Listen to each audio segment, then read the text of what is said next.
বৌদি কই দিদি? আর বলুনি গো দিদি, আমার কি সর্বনাশ জানো, আমার গ্যাস শেষ হয়ে গেছে জানো। এই ভাত সবে নামিয়েছি, বাবুর বাবা কাজে যাবে না খেয়ে, তো বাবুর বাবা বললো বৌদি হাতের রান্না খুব ভালো, একটু তরকারি হয়েছে কিনা একটু দাও না গো, একটু বাবুর বাবা খেয়ে একটু অফিস যাবে। আর একদম আমার সিঙ্গেল গ্যাস, এই জন্য তো আর বুক করা নেই, একটা শেষ হয় তারপরে বুক করি। এখন ভাত সবে নামিয়েছি গরম গরম, কিন্তু বাবুর বাবা খেয়ে যাবে, তরকারি নেই। বলছে বাবু বড় বৌদি হাতের রান্না খুব ভালো, একটু তরকারি চেয়ে নিয়ে আসো, দাও না গো একটু তরকারি। হ্যাঁ একটু দাও না গো, একটু বাবুর বাবা খেয়ে তবে অফিস যাবে না, শুধু নুন ভাত খেয়ে যাবে, একটু দাও না। আমি বাজার যাচ্ছিলাম তো ভাবলাম ঠিক আছে তোমার কি তরকারি হয়েছে একটু দাও,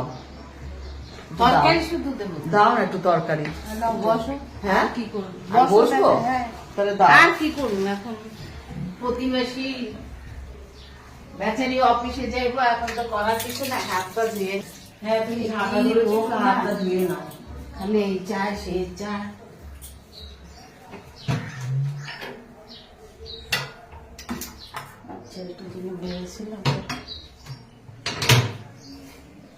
এই নাও লাউ ঘন্ট করেছিলাম, নিয়ে যাও। লাউ ঘন্ট? হ্যাঁ হ্যাঁ, লাউ ঘন্টটা তো শুকনা শুকনা, এ দিয়ে ভাত খাওয়া যায়? বেটা ছেলে মানুষ এই শুকনো শুকনো গিলতে পারবে? ডাল হয়েছে গো, একটু ডাল দাও না।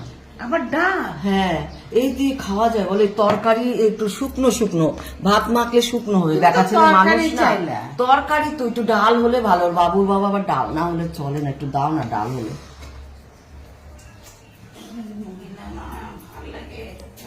খালি একটার পর একটা আবার কি চাইবো, ভালো লাগে না আমার এখন। মানুষে থাকে প্রতিবেশী, ডালের বদলে আবার কি চাইবো, মহিলা তো বহুত ঝামেলা লোক,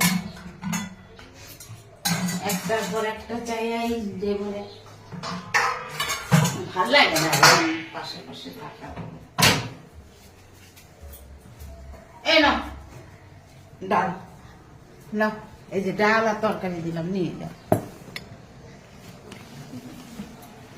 ডাল দিয়ে ওর বাবার আবার একটা ভাজা লাগে। হ্যাঁ ডাল ভাজা করেছো কিছু? একটু ডালের সঙ্গে একটু ভাজা হলে ভালো হয়। শোনো তুমি পরিষ্কার করে বলো তো আর কি চাই তোমার? ডালের সঙ্গে একটু ভাজা, ওর বাবার হয় আলু ভাজা না বেগুন ভাজা। ভাজা দিলে হয়ে যাবে তো? দাও তাহলে, ভাজা থাকলে দাও, একটু দাও ভাজা। কারণ ডাল দিলে যখন ভাজা করেছো কি, ভাজা থাকলে একটু দাও কিছু ভাজা।